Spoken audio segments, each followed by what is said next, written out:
Corruption in the Philippines. Corruption is a disease that's eating away of our nation foundations. It's like a poison that seeps into our government, institution, and daily lives.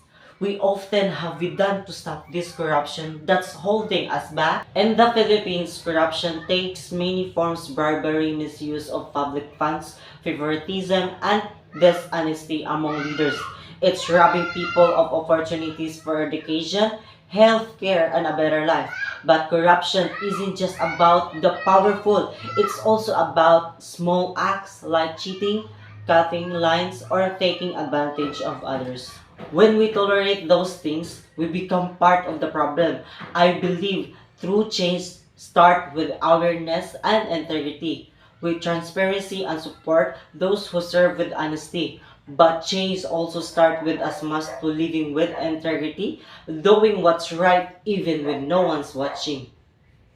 Corruption may seem like an unbreakable chain, but it can be shattered by the unity and conscience of people who choose honesty over greed.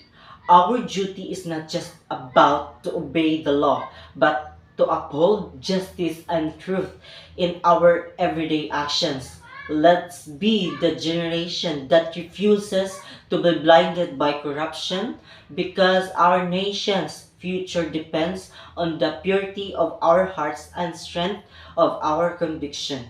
Thank you.